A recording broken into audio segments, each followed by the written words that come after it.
ನಿಮ್ಮ ಆತ್ಮಗಳನ್ನು ದೇವರ ಮಕ್ಕಳಾಗುವಂತೆ ವಾಕ್ಯದಲ್ಲಿ ಬಲಪಡಿಸುವ ಅನುದಿನದ ಧ್ಯಾನ ಜುಲೈ 23. ಎಲೆನ್ ಜಿ ವೈಟ್ರವರ sons and daughters of God ಎಂಬ ಪುಸ್ತಕದ 205ನೇ ಪುಟ. ಶೀರ್ಷಿಕೆ: ನಿಂದೆ ತಿರಸ್ಕಾರಕ್ಕೊಳಗಾದಾಗಲೂ ದೃಢವಾಗಿ ನಿಲ್ಲಬೇಕು.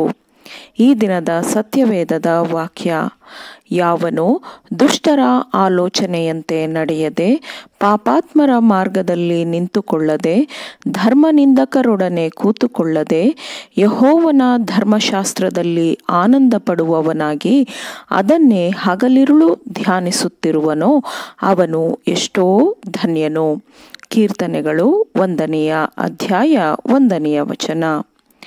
ದೇವರ ಆಜ್ಞೆಗಳಿಗೆ ವಿಧೇಯರಾಗದೆ, ಅದನ್ನು ಪ್ರೀತಿಸದೆ, ಅದಕ್ಕೆ ವಿರುದ್ಧವಾಗಿ ನಡೆಯುವವರು ದುಷ್ಟರು. ಇಂತಹ ಸಲಹೆಗಾರರಿಂದ ದೂರವಿರಬೇಕೆಂದು ಎಚ್ಚರಿಕೆ ನೀಡಲಾಗಿದೆ. ಯುವಕರನ್ನು ದಾರಿ ತಪ್ಪಿಸಲು ಸೈತಾನನು ಇಂತಹವರನ್ನು ಬಳಸಿಕೊಳ್ಳುತ್ತಾನೆ. ಅವರ ಬೋಧನೆಗಳು, ಸಮಾಲೋಚನೆಗಳು, ಸಲಹೆಗಳು ಪಾಪವನ್ನು ಹಗುರ ಮಾಡಿಸುವಂತಹ ಗುಣಸ್ವಭಾವದಿಂದ ಕೂಡಿರುತ್ತದೆ ಮತ್ತು ನೀತಿಯನ್ನು ನಿಂದಿಸುವ ಗುಣಸ್ವಭಾವದಿಂದ ಕೂಡಿರುತ್ತದೆ.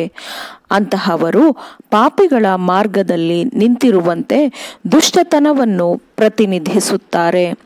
ಕರ್ತವ್ಯದ ನೇರ ಮಾರ್ಗದಲ್ಲಿ ಮತ್ತು ದೇವರ ಆಜ್ಞೆಗಳಿಗೆ ವಿಧೇಯರಾಗಿ ನಡೆಯುವವರನ್ನು ಅದರಿಂದ ದೂರ ಮಾಡಿ, ಅವಿಧೇಯ ಮಾರ್ಗದಲ್ಲಿ ಅವರು ನಡೆಸುವವರಾಗಿರುತ್ತಾರೆ.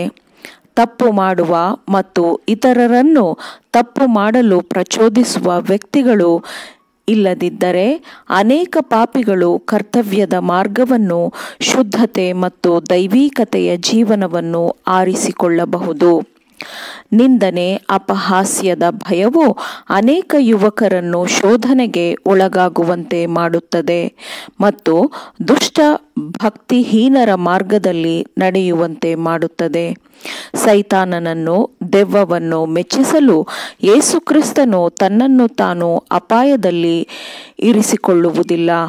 ಆದರೆ ಇಂದು ಎಷ್ಟು ಮಂದಿ ಮಾನವರು ಧೈರ್ಯವಾಗಿ, ದೃಢವಾಗಿ ಸತ್ಯಕ್ಕೆ ನಿಲ್ಲಬಲ್ಲರು? ನಿಮ್ಮ ಆತ್ಮಸಾಕ್ಷಿಯನ್ನು ಕನಿಷ್ಠವಾಗಿ ಉಲ್ಲಂಘಿಸುವಂತೆ ಪ್ರಚೋದಿಸುವ ಯಾವ ನಿಂದನೆ, ಯಾವ ಬೆದರಿಕೆ, ಯಾವ ಟೀಕೆ, ಯಾವ ಅಪಹಾಸ್ಯಗಳನ್ನು ನೀವು ನಿಮ್ಮ ಹೃದಯದೊಳಗೆ ಅನುಮತಿಸಬೇಡಿರಿ.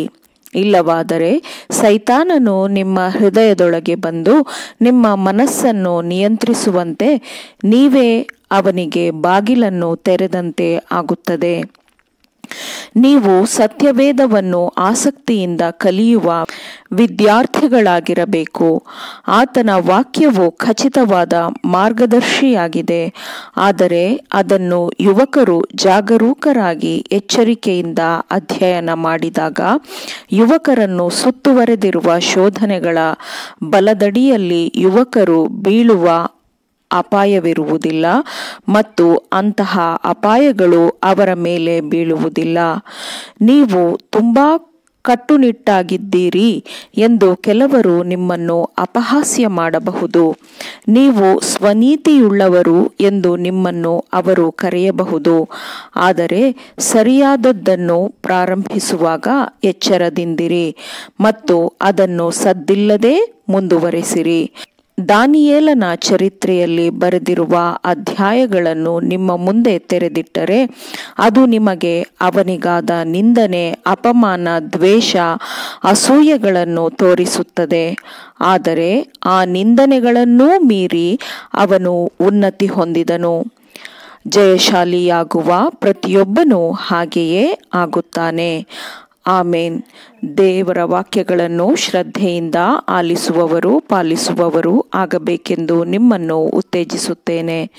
ಪರಿಶುದ್ಧಾತ್ಮನ ಸಹಾಯದಿಂದ ಆಲಿಸಿದ ನಿಮ್ಮೆಲ್ಲರಿಗೂ ಧನ್ಯವಾದಗಳು.